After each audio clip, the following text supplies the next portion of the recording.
Station, this is Houston. Are you ready for the event? Yes, we're ready for the event. White House, this is Mission Control, Houston. Please call station for a voice check. Do you hear me? Yes, sir. We have you loud and clear. Well, that's what we like. Great American equipment that works. And this isn't easy.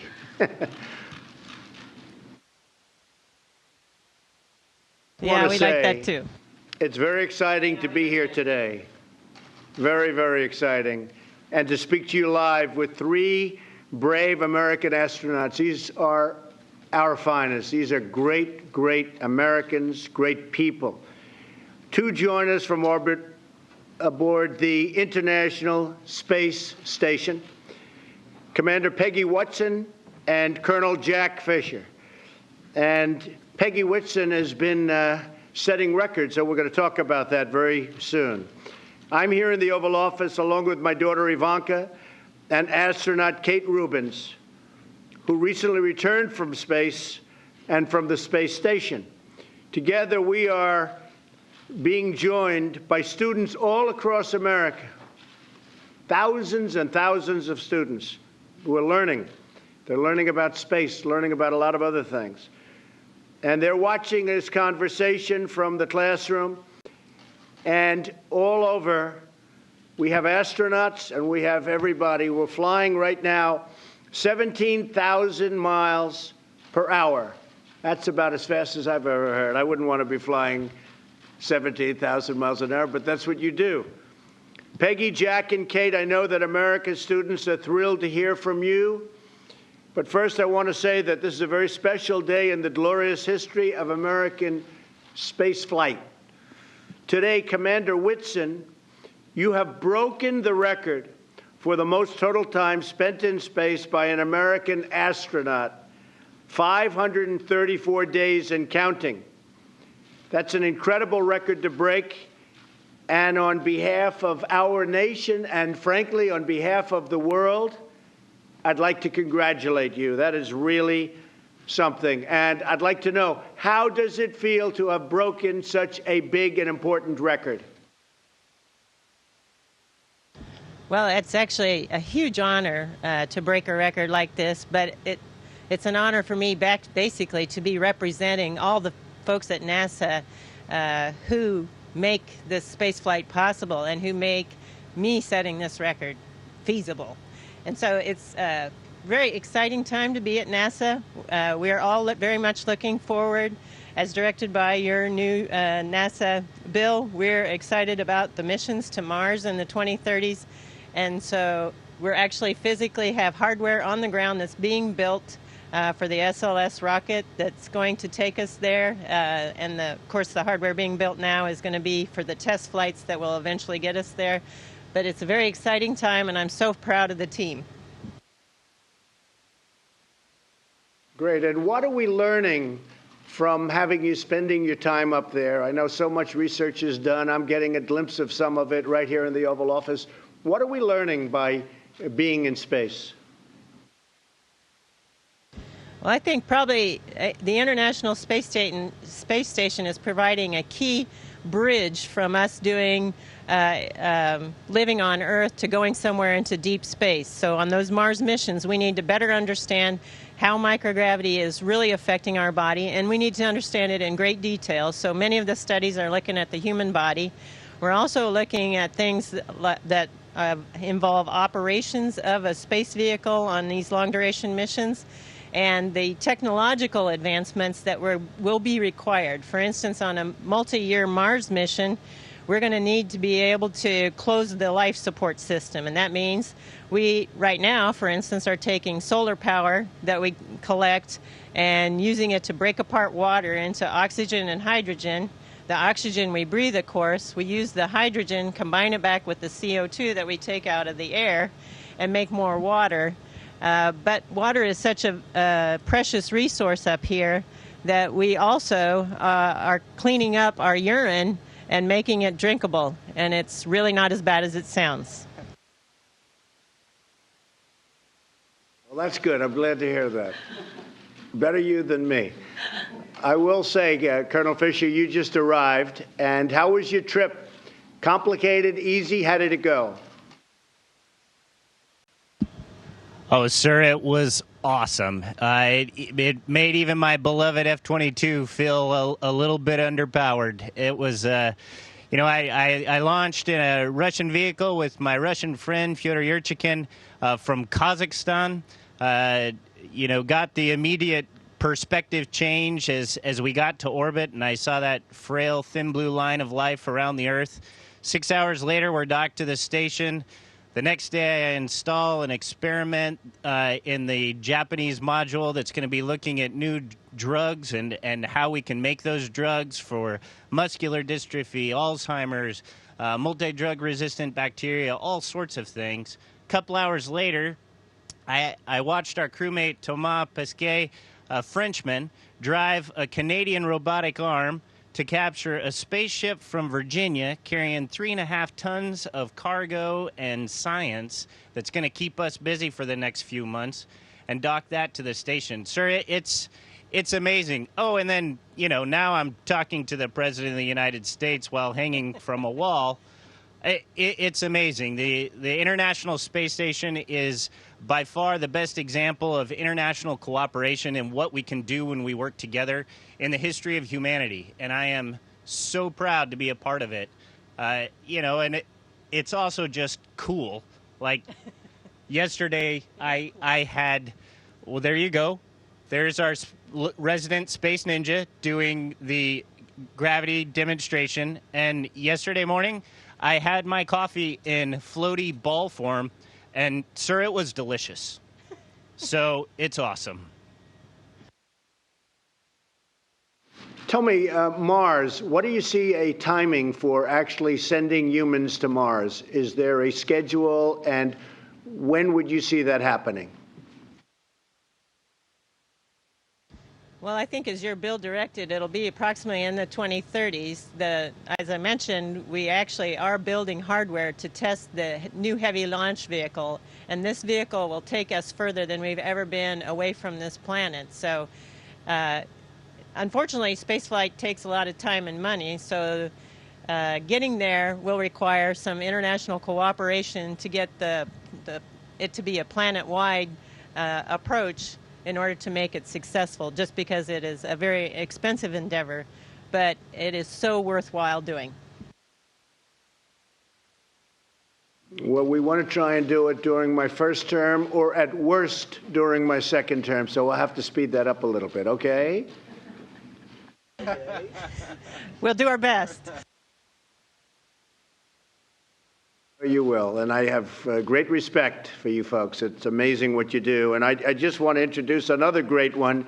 Kate Rubins is with us today, and she has been so impressive in research and so many other things having to do with NASA. And Kate, I understand you're the first person to sequence DNA in space. Can you tell us about that? Yeah, so that was actually just this last summer, and it's a real example of what we can do with technology and innovation. We've gotten a sequencer down to the size of your cell phone, and we were actually able to fly that on board the space station and sequence DNA. It's not just the technology demonstration, but we can actually use that to do things like detect microbes on the space station, look at astronaut health. We can easily use that in Earth-based settings, too, to look for disease outbreaks and to do rural health care as well. That's fantastic. That is really great. I saw some of the work, and it's incredible. I've been dealing with politicians so much. I'm so much more impressed with these people. You have no idea. Now, speaking of another impressive person, Ivanka, you've been very much interested in this program.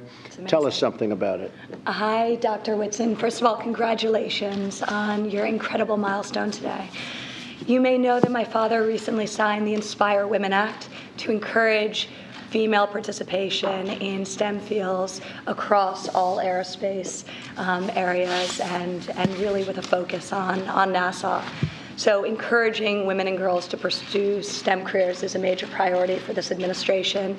And today we are sitting with an amazing example of that, Dr. Rubins, and you, Dr. Whitson. So I would love to hear from you. What was the impetus for you to get involved in the sciences? Yeah, so when I was Actually, around 15, I actually went to a conference on DNA. And that was very inspiring for me. It was sort of the beginning of recombinant DNA and understanding biology. And so just that exposure to scientists and the kinds of things that you can do with science and technology innovation. Amazing. Dr. Whitson? For me, it was actually the Apollo program was my inspiration. And that was when it became a dream to become an astronaut. But I don't really think it became a goal until I graduated from high school when the first female astronauts were selected.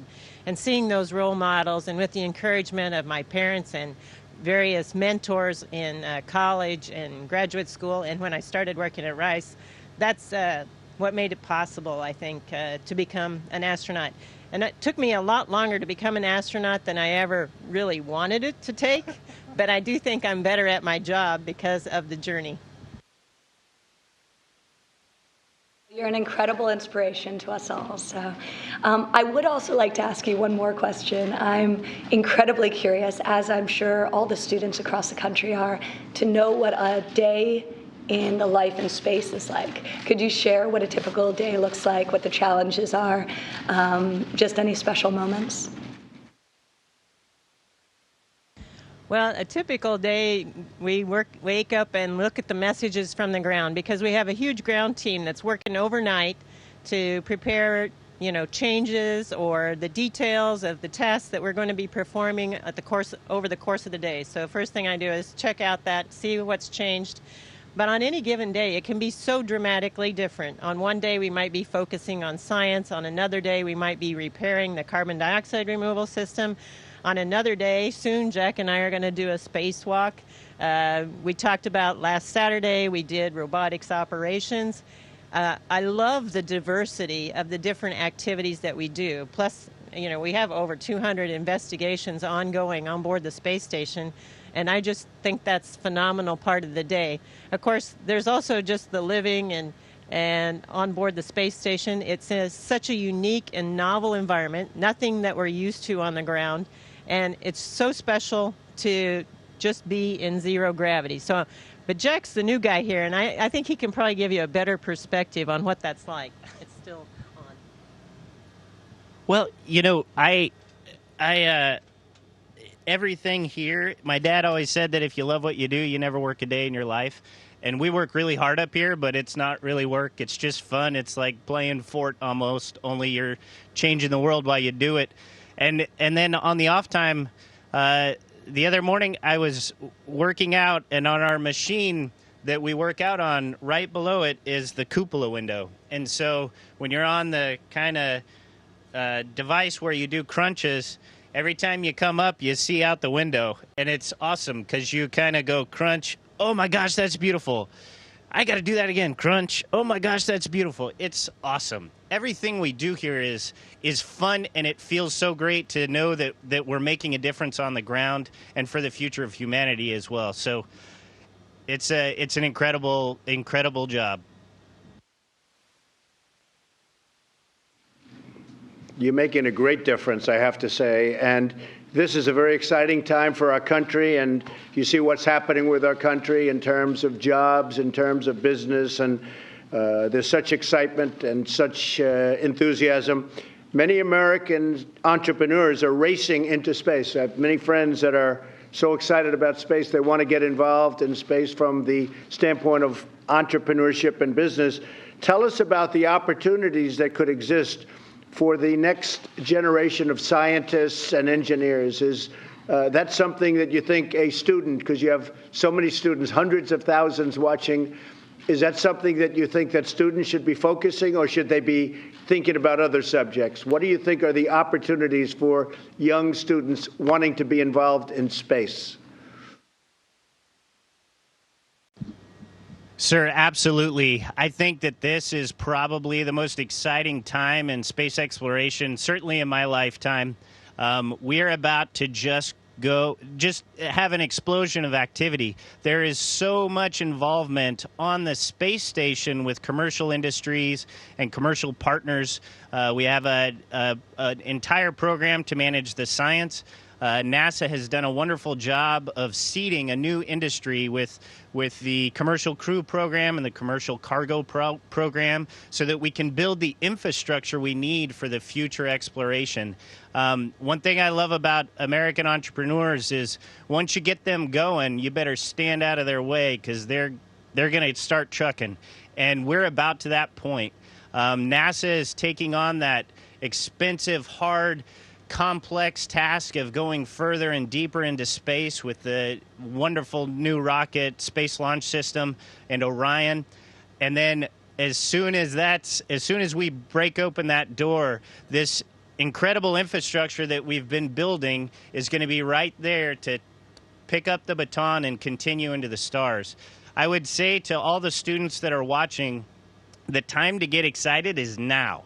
If you aren't studying science and math, you might want to think about that because our future in the stars starts now, and you can be a part of that if, like Dr. Whitson, you can find that passion and work really hard, and we're gonna find a permanent foothold in the stars for humanity if you do that.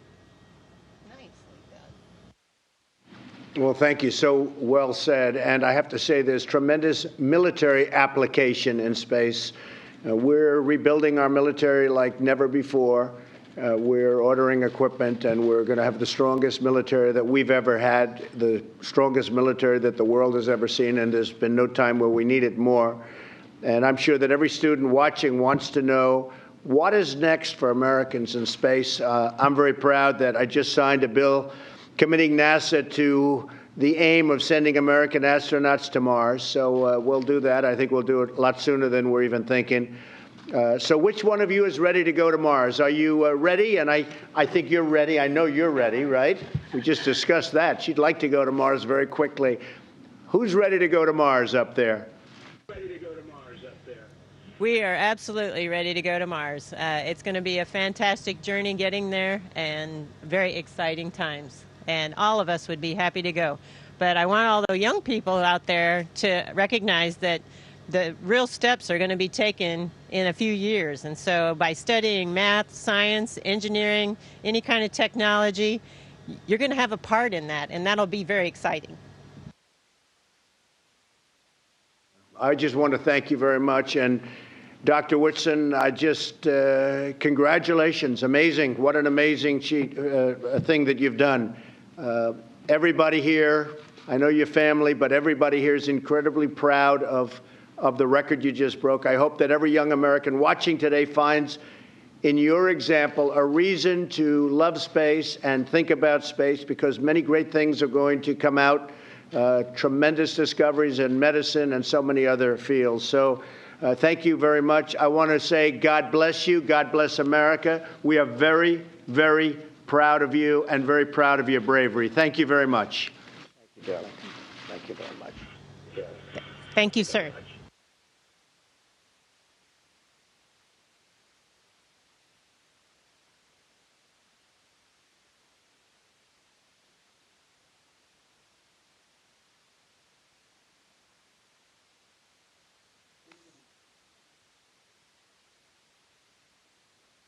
Station, this is Houston ACR. That concludes the event. Thank you.